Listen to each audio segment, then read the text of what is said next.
Welcome to the Hockey Writers Prospect Corner, a show with our top prospects writing crew, bringing you the latest news, analysis, scouting reports, mocks, rankings, and much more. From the World Juniors to the NHL draft floor, from the farm to the NHL, our team covers everything that happens in the world of prospects. So sit back, grab a notebook, and get ready for Prospect Corner. And welcome into another edition of the Prospects Corner here at the Hockey Writers. I'm, of course, your host, Matthew Zator, and joined in by my co-host, Peter Baracchini. How you doing today, Peter, on another week of hockey in the books? Doing good. As you can tell, the Mo's coming in nicely as beard's stubble. I got to shave that off to keep it nice and groomed, but overall doing good, Matt. How are you doing? I'm doing good. Like I say, it's the first month of hockey in the books, so I'll keep going here. I'm also joined by another prospect expert here at the Hockey Writers, Greg Boysen. How are you doing this week? We are hanging in there, doing the best we can. Yeah, that's true. And I mean, stuff just keeps going. World Juniors are just around the corner here. Draft stuff's we got rankings going already with a lot of sites, and ours will be coming out pretty soon as well. Peter's already got his early ones, but we're in the thick of it. Before we get to the main topic of the show, which we're going to do overseas prospects this episode, we get into a bit of prospect news that have come out.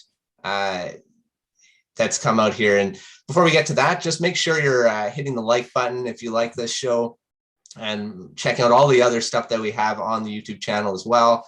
There's a ton of stuff out there. We're on Discord, the Hockey Lounge, the Morning Skate newsletter, morningskate.io. We got a whole bunch of stuff there. So let's get into some prospect news. Biggest thing this week is the thing finally happened. Jack Eichel was traded from the Buffalo Sabres to the Vegas Golden Knights. This has been in the works. Speculation stuff has been happening forever. It seems like, I say it feels like 2 years. So, I mean,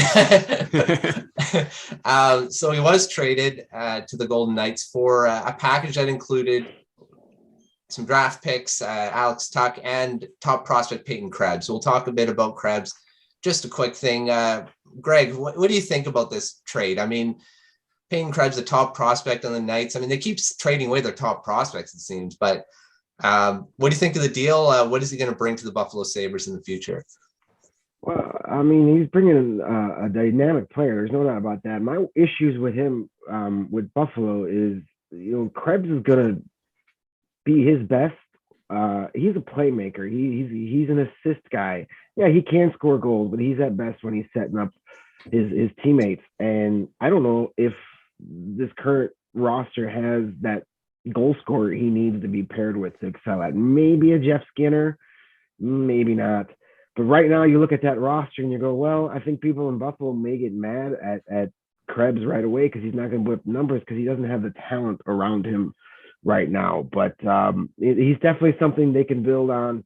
And we'll see how that works out. As you mentioned, for Vegas, another one of their first rounders to go. So, they better win a cup soon because the lean years are coming quickly with a lot of expensive older players on their roster.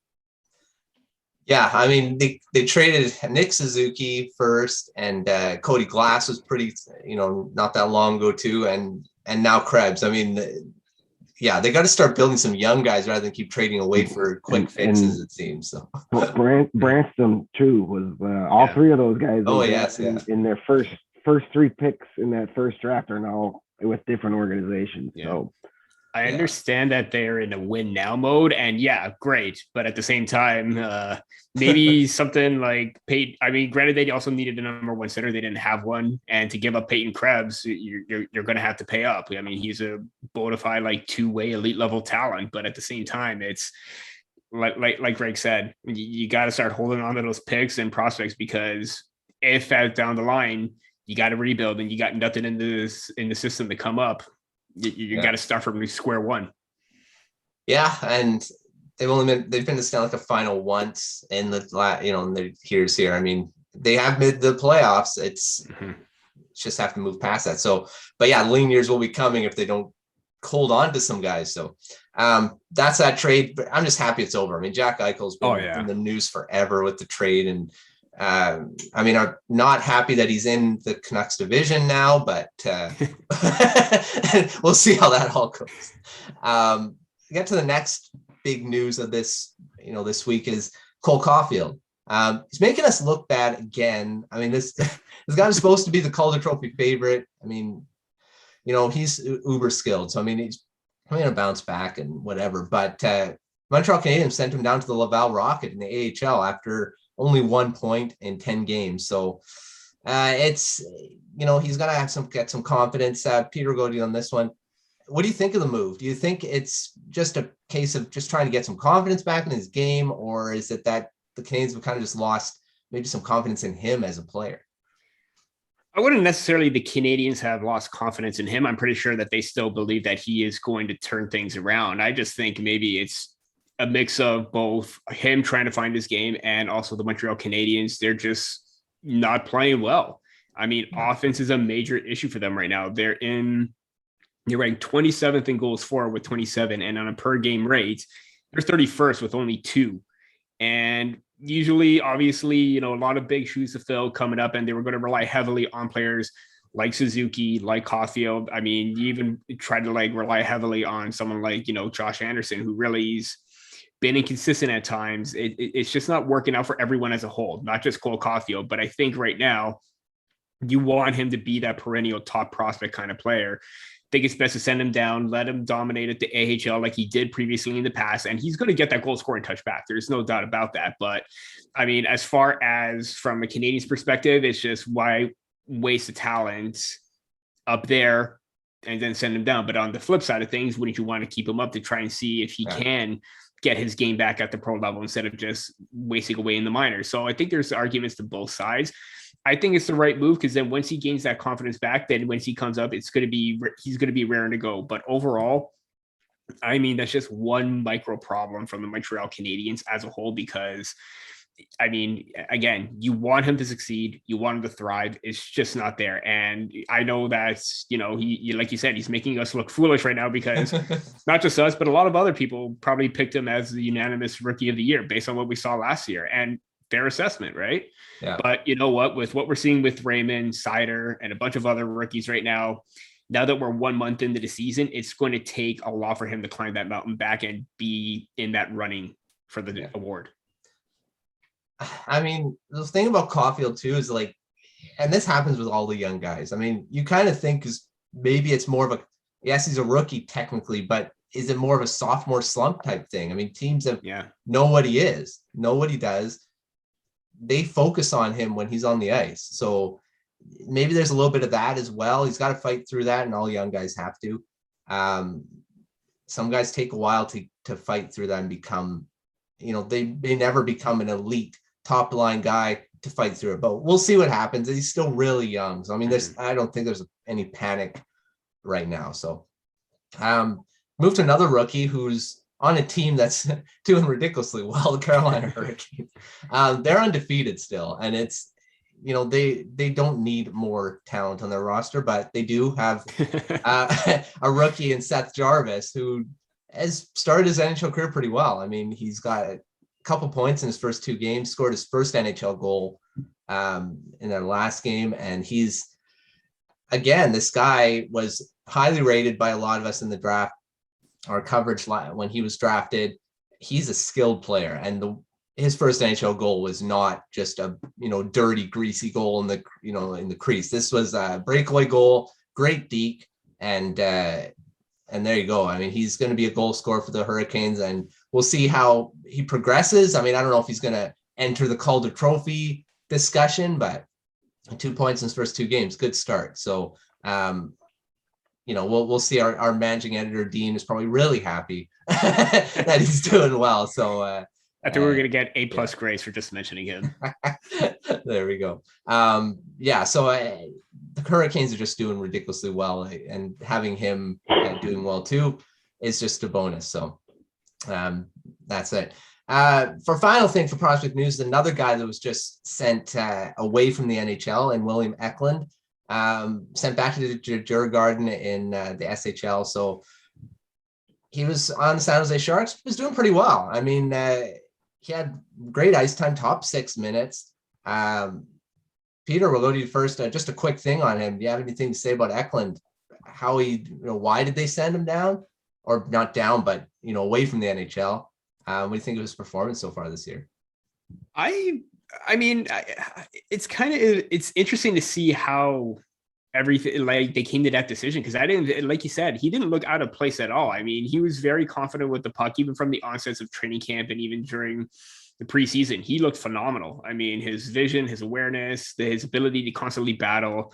I was scratching my head at first, but because at the same time, he's, again, less than 0.5 or less than a half of a point per game with the 4 assists. I think maybe they just want to maybe not necessarily have him in the long run for this year, because of the fact that I don't know if their consistent play is going to be sustainable or not. Because once they start losing, I don't know if it's going to affect his confidence and whatnot. But you know what? He's going back to Djurgården this year. Dominant team, and they've got a couple of other prospects that we're going to be getting into in their U20 league. And also, this is a player that missed out on the World Juniors last year. So maybe this is a chance for him to go in there, dominate, lead it, be a major factor for Sweden, who I think is going to be putting or trying to say that last year's tournament was a bit of a fluke and that they're going to need it in business for this year. So, that's just my take on him. Yeah. Greg, you have anything to add to that or with Eklund? Yeah, I mean, I'm drawing a blank here, but he's under the limit, right? So his they save a year on the contract, correct? Is that the same apply for him here? So I mean, I believe so. Yeah. Yeah.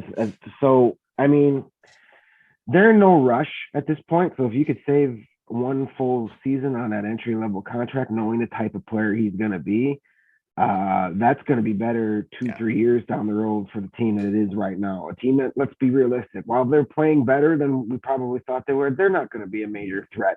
I mean, yeah, that's a pretty weak division right now, but it's going to take a lot for them to get one of those top 4 spots. So, everybody gets their shiny new toy and they want to play with it right away, but sometimes it's better to keep it in the packaging for a little while and let it gain some value. And getting an extra year on the East on his entry-level deal is best long-term for the Sharks right now. And as you said, he's going to go back to Sweden. He's going to play for one of the best teams in that league out there. He's going to get a lot of big minutes. He's going to score a lot of big goals. He's going to get his confidence up. He can go play for the World Juniors. All these things we talked about. I know he's disappointed, and I you can't blame him, but I think in the long run, this was the best move for everybody involved. Yeah, I mean, he was at the 9-game mark, which is that cutoff for that ELC. So, that's probably why the decision was made. The 9-game, don't want to burn a year of his contract. And, but I mean, to have him just look good in the NHL and look that he belonged was probably something that the Sharks were like, well, this is great. So get him confidence. He'll come back and probably be a dominant player when he gets back to the NHL. So, I don't think that's a bad decision by the Sharks. So that's the news. Now let's move into the meat of the show that we're going to do. This episode is the overseas stuff. We focused on Canada last episode. We're going to go overseas and talk about a few of the leagues there, starting with the Swedish league, the SHL. We'll start with a guy that's been talked about a lot on the grind line, Detroit Red Wings prospect, Simon Edvinsson. This guy just keeps impressing. I mean, we're saying, though, maybe he shouldn't have been drafted as high. He's proven that that's exactly where he should have been drafted, and Detroit made a great pick there. What do you think about his performance so far? I mean, he's got a goal and 9 points in 16 games in a men's league at his age. He's doing really well. What do you think of his performance so far, Peter? When evaluating him last year, I think the biggest issue for me was his pivots and maneuvering when getting beat to the outside. It was a little bit slow and sluggish, especially during that U18 tournament, given his size.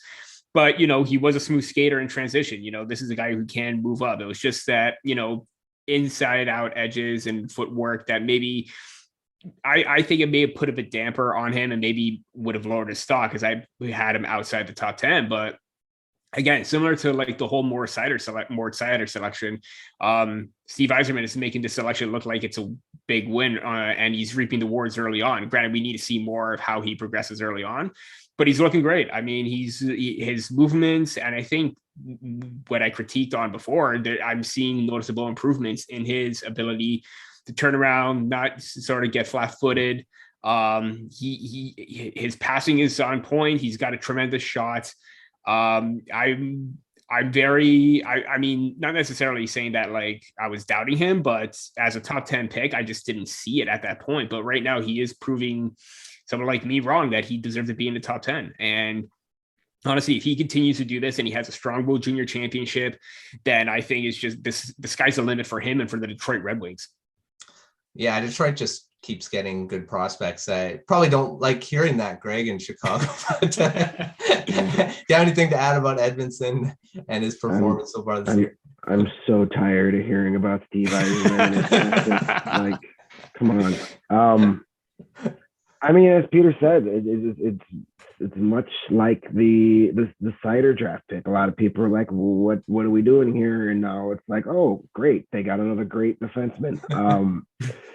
He's making the improvements that people wanted to see, and we'll obviously we'll see how that translates to the North American game, but they should be excited. I personally still think they should have taken Eklund there, but you got to fill what your need is. And the year before they grabbed Raymond, so they wanted to get another defenseman. I'm a firm believer is you build championship teams from the blue line up. So that's what Eiserman is definitely trying to do there. And right now it looks like he's hit another one out of the park. But as we love to say here, time will tell, and we'll see how that happens. But it definitely looks like another cornerstone type player in the making for the Red Wings. Yeah, I mean, Seider and Edvinsson are going to be on two different pairings, or even on the same pairing. We don't know in the future. So I mean, that's some pretty good two guys to build a team around. So Edvinsson's just a great pick by the Red Wings. We'll go to another guy. We talked about Sebastian Kosa last episode. We're going to go to the guy that was supposed to be drafted ahead of him. He wasn't. Jesper Wallstedt. Again, he's dominating the league in 11 games. 1.84 goals against average, 920 save percentage, 1 shutout, 7-4 record. This guy's just proving that he was supposed to be. I don't even know why he was still surprising me why he was drafted so low. He was supposed to be drafted in the top 10. I still think he should have been. Greg, we'll start with you on this one. Minnesota Wild, they got a steal. You agree with that? I mean, they got a steal with this pick. I mean, the way he's playing already down, overseas. So what do you think of his play so far? Well, absolutely. The Wild. I think Bill Guerin needs to be sending fruit baskets to all the general managers ahead of him that didn't take this kid. This was a kid that I thought heading into the draft, depending on the situation, had the talent enough to be the number 1 overall pick. That's how good he is. There are very few can't miss prospects, and there's even less can't miss prospects at this position. But man, I don't want to call him a can't miss prospect, and it's kind of hard not to at this point. He's been awesome. He was great last year, and he's been even better this year. And yes, I know it's not the NHL, but still, he's playing as a teenager against grizzled veterans and very talented professionals on Sweden, and he's dominating. He's not playing good. He's not performing well. He's dominating, and he's been doing this now for 2 years. And it's only a matter of time before he's going to come to the NHL and be a very good top goaltender. Minnesota Wild have locked down their goaltending for the future. So they probably got another couple of years before they got him, so they can start building that team in front of them. But the future is definitely looking brighter in the Twin Cities than it was a couple of years ago. Bill Guerin inherited quite a mess up there, and he's done some things to quickly turn that around and get things moving in the right direction. And having Wallstedt in net for a decade more, it's hard not to be excited if you're a Wild fan. Yeah. Peter, have anything to add to that with Wallstedt? And I mean, I know you were high on him, and I was too in our rankings back when he was, or last year. Yeah, just building off of what Greg said, it's incredible that he's only 18 years old right now, and he's still having a tremendous season. Again, like the phrase, he's a boy amongst men, and he's playing like, an elite level goaltender at that level already. So it really is intriguing to see why some teams passed up on him with the numbers that he had. I mean, he had a 908 save percentage and 2.23 goals against average last season, and he's already bested that this year with 920 save percentage and 1.84 goals against. So I don't know what more of a message he needs to send, because those are like fantastic numbers. And the record, I mean, 7-4 is good, way above 500, but it could be a little bit better. Nitpicking there because of the whole entire team, but at the same time, he's playing well. I mean, there's no doubt about that. And again, I can understand why maybe he would have dropped to 15, maybe, but to go into the 20s, that's a big head scratcher right there for me. Yeah, like I say, it was surprising how far he dropped. I mean, to have a guy that was there was talk about him being first overall. So I mean, to go that far, but I mean, the Wild got a steal. Now we'll move into, the stuff we're going to be talking about a lot in the next few months is the 2022 draft. Sweden just keeps pumping out the skill. I mean, this country is so small. How do they get so many ridiculously good prospects and players? They must have something in the water or something, because they sure pump out the talent. They got another great trio that's going to be high first round picks. We'll start Noah Ostlund, Liam Ohgren, Jonathan Lekkerimaki, and these three are ridiculously skilled. We'll start with Ostlund.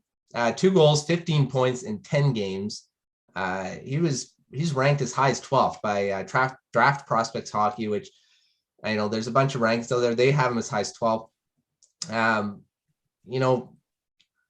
We'll start with you, Peter, on this. What do you think about Ostlund? And this trio of guys, I mean, they're all dominating in the J20 right now. What do you think of these? Yeah, I'm going to give a little shout out to Tony Ferrari, who had a really good write-up on all three of those prospects, who are just like, a three-headed monster for that team at this point. At the moment, right now, I think that, Ostlund is probably the best forward coming from Sweden in that draft. I know my preseason rankings, I had Elias Salomonsson ahead of him, but I think all three Djurgårdens players are going to be moving ahead of him at some point. And Noah Ostlund is just a really fantastic playmaker. I mean, his hands, his footwork, his speed, he's just so elusive. And seeing him reminded me of the play that, Lucas Raymond had early on in his career, the same type of play that Mitch Marner has with his playmaking abilities. Quick, agile, knows how to get to the center of the ice or the middle of the ice or the open areas, create space for his teammates, and he just distributes the puck very, very well. I mean, 2 goals, but his 13 assists, I mean, that just says it all right there. He's above an assist per game, way above a point per game of 15 and 10. And it's really interesting because all three players were on the same team at one point as well. I believe Lekkerimaki, Ostlund, and I'm not sure if it was Ohgren, but I believe Kaliadelius, they were on the same team in their U16 team level. So seeing them all play together again at the later stages in their junior career is really, really interesting and like good outcome for them. I mean, Greg, do you have anything to add to those three? Or, I mean, they're going to be high first round picks, and Sweden's got another great trio of talent. Yeah, I mean, I think Peter pretty much hit it on the head there. Ostlund is a tremendous player. I think he's the best out of the three. But as Peter also mentioned earlier, the Sweden is trying to put together quite the world junior team this year, and they've got a lot of guys, a lot of dynamic players, and if these three guys show up for them in the tournament. They're going to be a tough out for sure. So definitely be fun to watch these guys the rest of the year, see where they go. I think they'll all be first round picks at some point, especially on the projections they're at right now, the way they're trending right now. How high?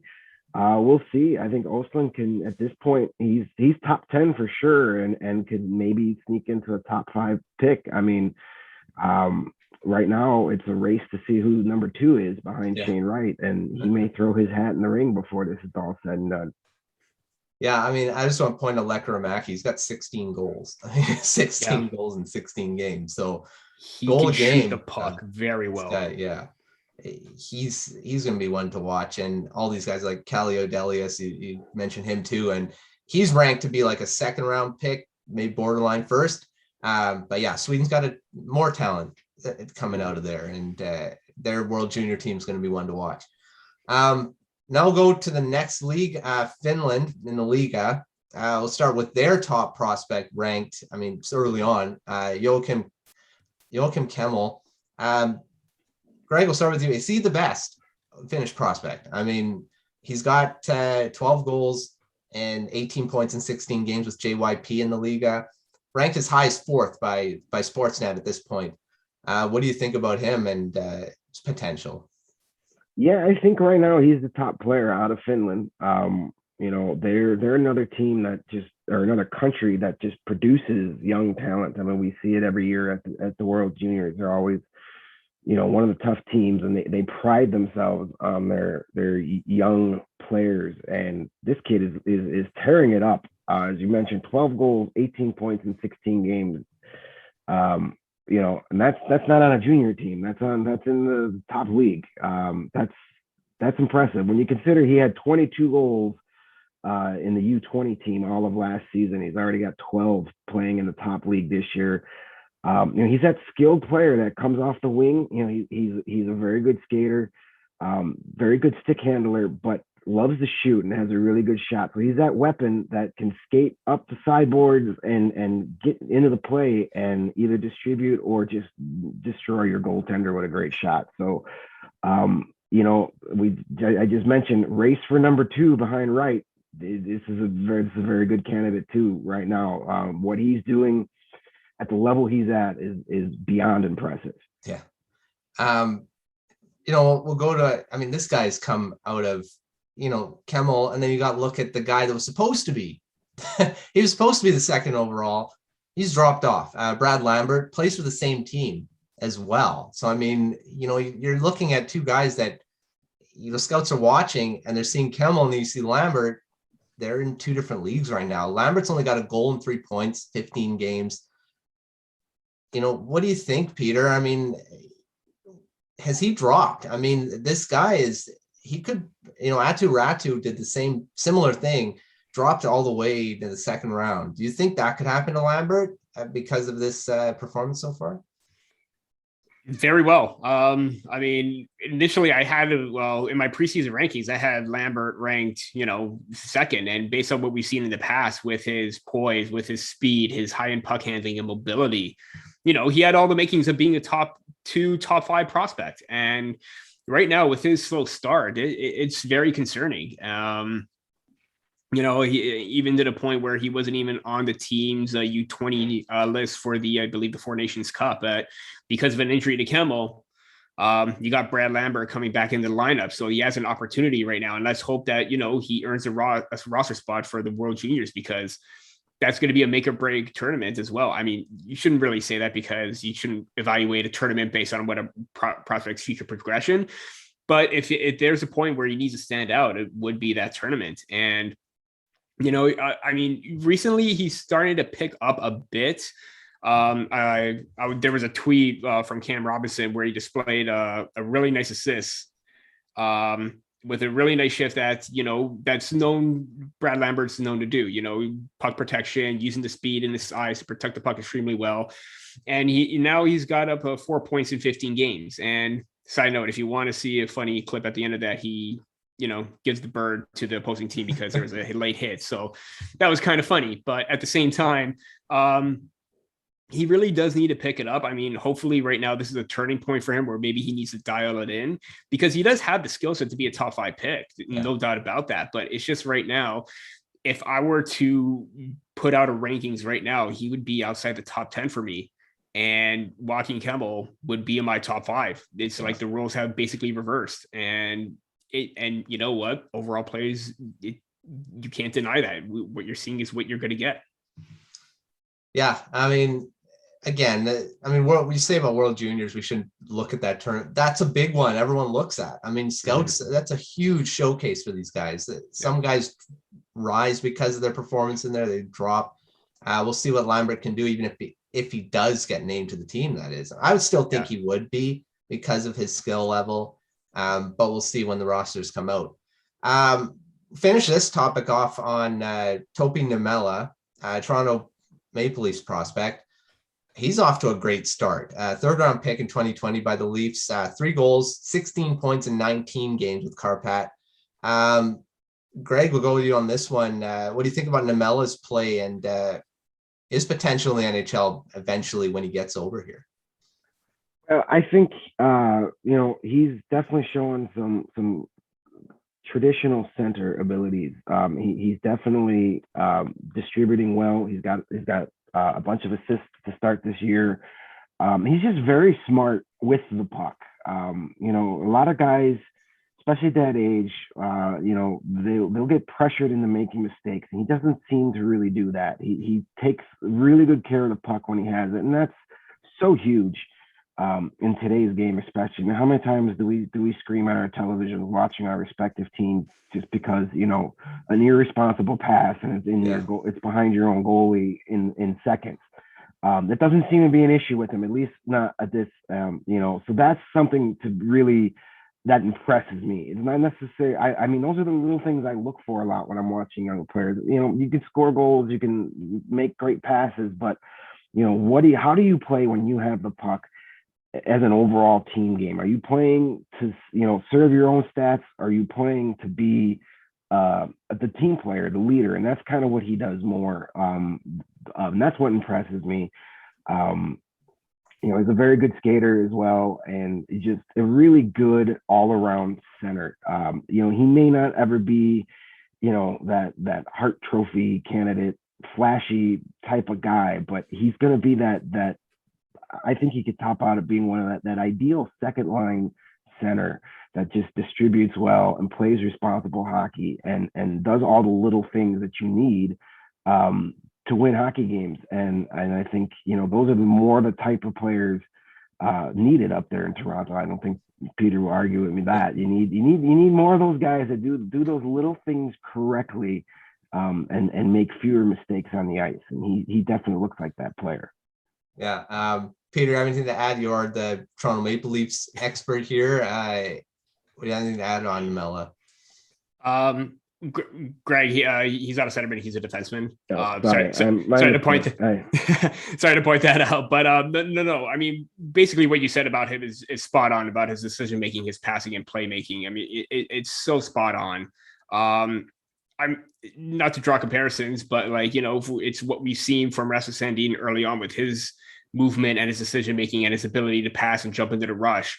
Both players are, in line with one another, and it's kind of coincidental that Rasmus Sandin was a defenseman or top defenseman at the World Juniors. Topi Niemela, he was top defenseman last year.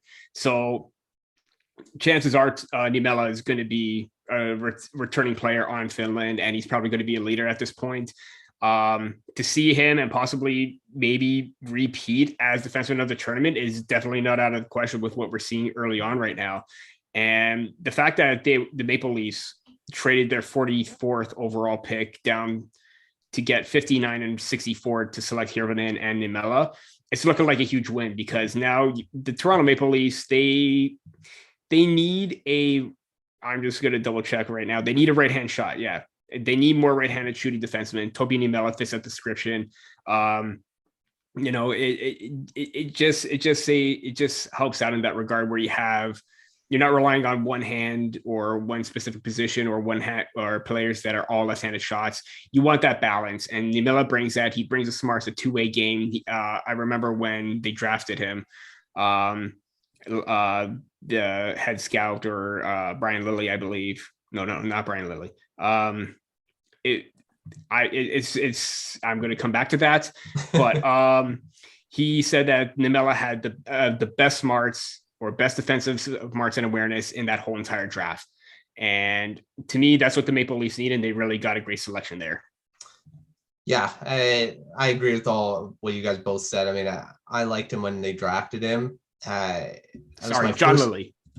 Sorry about there that. We go. Yeah. that was my first year covering the draft, and and I ran it. No, was it 2020? That's right. Oh my gosh. 2020. I'm missing years of just kind of pushed together. We're second guessing ourselves a lot right now. But yeah, he's going to be a great defenseman in the future. Mm-hmm. We've got to the midway point, I guess, of the show. This is a Prospect Corner presented by the Hockey Writers. Make sure to subscribe to the YouTube channel. Give us a like, comment. We haven't got any comments. I mean, we'll get them eventually, I'm sure. Some people maybe people aren't disagreeing with us, which is great.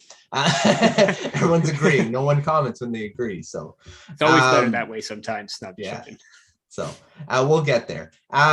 Hit the like button. Check out all of our other shows: Blackhawks Banter, Maple Leafs Lounge, Grind Line, Chicks and Sticks. There's a whole ton of shows.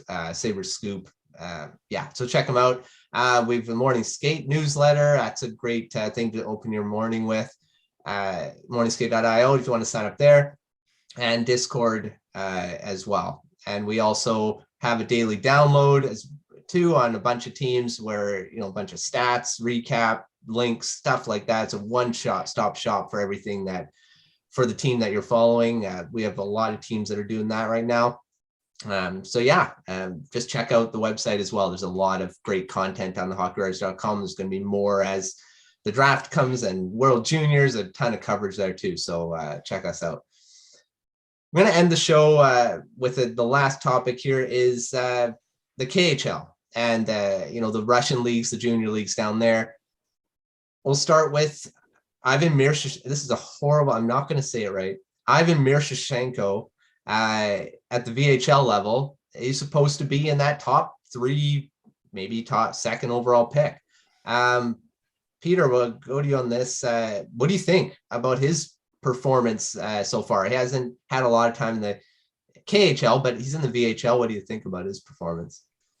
Yeah, I'm just trying to base off or do a little recap. VHL is their version of the AHL, correct? Yeah. Okay. So the fact that, 17 years old, 20 games at still at somewhat at the pro level, 9 points, that's very respectable production considering his age, but he's just such a fantastic skater and shooter. I mean, if it weren't for Kemell, I'd say that probably those two probably have one of the better shots in this draft class or up there in that top 5, because Kemell gets it. Miroshnichenko gets into the open spots, and he's able to just rifle it really quick. He's got a snap release, quick wrist that just gets off in a flash.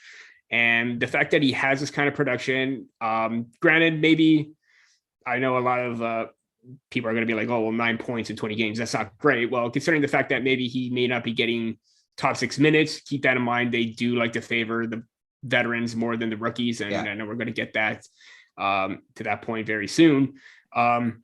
Still fantastic, and he's still got a lot of potential. Again, still young, only 17. He's going to grow into the zone at some point, and he's going to just be a fantastic player.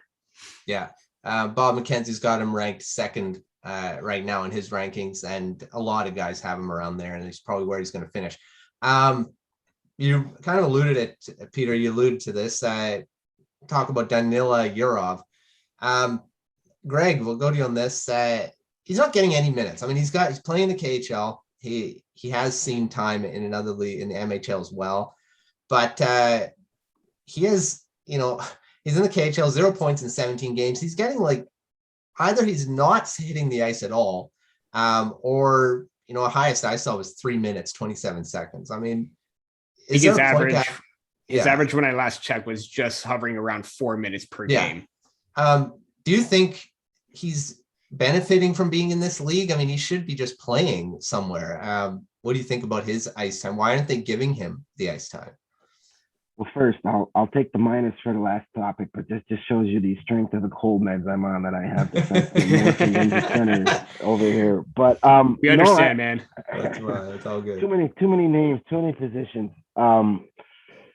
Yeah, I think they are doing him a disservice right now at the KHL level. This is a kid that could be a top 10, top 5 pick. Really good skater.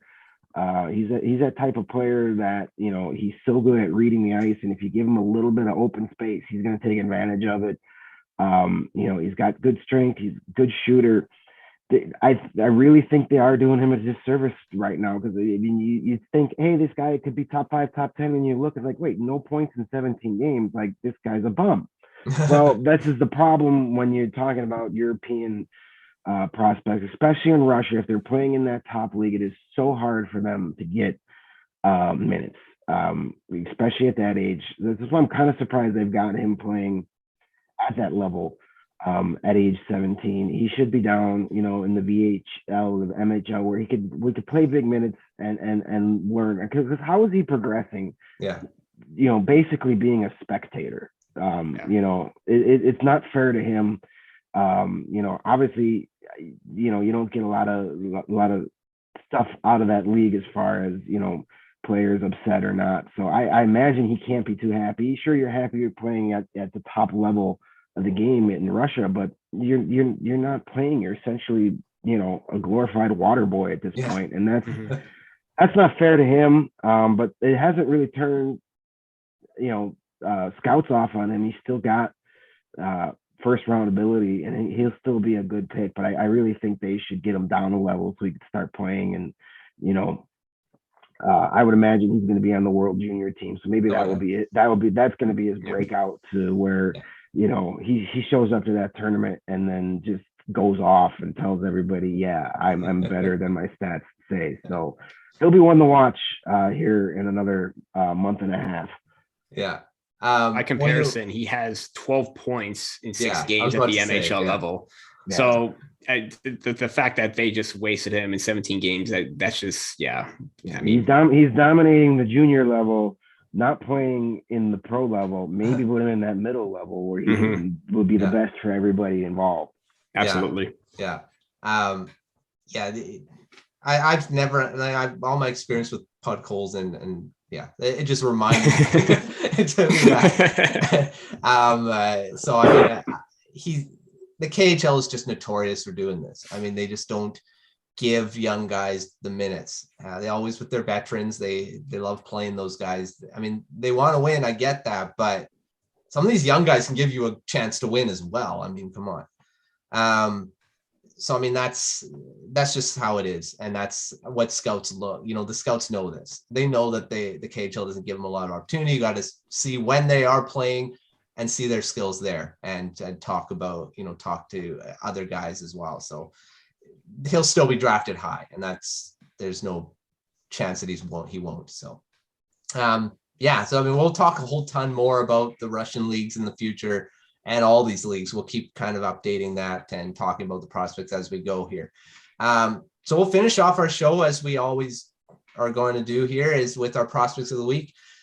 Just as a aside here on this, just before we start on it again, this won't be that it's not necessarily that they dominated during this past week. We just want to highlight these prospects, how they're doing the season. Just highlight their skill level, what they're doing. So we'll start with you, Peter. Who's your prospect of the week this week? I know I went to the OHL last week, and I'm going to do the exact same thing again this week, and going off and picking Ty Nelson from the North Bay Battalion as my prospect of the week. Since we recorded, he has 5 assists in 4 games, 14 shots on net, and even the game before that on the 28th against Oshawa, he had 8 shots on goal. This is a player that's up for the NHL draft. He may not get selected high because he is 5'9", 5'10", but this is a guy who can shoot the puck very well, doesn't let his size dictate the play of his game. He plays a bigger game than what it says or what it dictates. So the fact that, he's shooting, he's producing, I've always been a big fan of his. Sad that he never got to play last year, but right now he needs business and he's showing why. So he's my prospect of the week. Yeah, he had a pretty good week. Greg, who's your prospect of the week this time? I'm going to stick in the CHL, but I'm going to head west to the WHL and select Logan Stinkhoven of the Blazers out there. He's another one of those guys that we all kind of thought he was a first-round talent last year, and he dropped all the way down to 47th. So you're talking, mid-second round. The Stars got a steal in what they got. This was a guy I wanted the Blackhawks to take at 31, but that didn't work out so well. So he's been dominating this year. In his past 5 games, he has 5 goals and 10 points. He's got 9 goals and 19 points in 11 games right now. He's the captain of the team. We saw what he could do at the U18s last year when he put up 4 goals, 8 points in 7 games. He's just such a great north-south player. He's relentless both up and down the ice. He's always driving to the net. He gets back on the back check quickly. He's just a complete player. Brings great energy and talent to the ice. Really good shot. He's another one of those guys that I think in a couple of years, a lot of general managers are going to, some of them are going to be former general managers because they didn't pick a guy like him, but they're going to be regretting saying, man, what was I thinking by letting this guy slip through our fingers twice in the same draft. So Logan Stinkhoven is my guy this week. Yeah, I never understood why he was drafted. So again, there's so many guys that dropped in this past draft. It was insane. So they definitely got another guy that wasn't supposed to go there. I'm going to go into the NCAA for mine and pick Seattle Kraken first round pick, Matty Beniers. He's not technically dominating the NCAA right now, but on his birthday, 2 goals, 7 shots on goal. He looks like that was his birthday, great day to get a couple goals, and Michigan won 7-2 in that game. So with all that talent on that roster, I still don't know why Michigan's not undefeated. Why the heck are they losing games? But he's got 4 goals, 7 points in 9 games, and hopefully this couple goals can get him going on a dominating form. 7-9 is not horrible, but Seattle Kraken got a great player there. We've talked about him in the past, complete player, probably could play in the NHL right now, I think, but wanted to go back to college and get a few more years there, I think. But the Kraken's got their building block, their cornerstone player for the future. So exciting to see what he can do in the NHL in the future. But he's my prospect of the week there. Oh, that does it. Another show. Guys, thanks everyone for joining us today. And whenever you're watching this, hockey is a month in. Prospects are playing, World Juniors around the corner, draft, tons of excitement, tons of exciting stuff coming. Thanks, Peter and Greg, for talking prospects again. And again, lots more stuff to come. Make sure you're hitting the like button, commenting, following us on Twitter, and all the stuff on the website as well, and all the other shows. So for Peter, Greg, this is Matthew, and we'll see you next time in the Prospect Corner.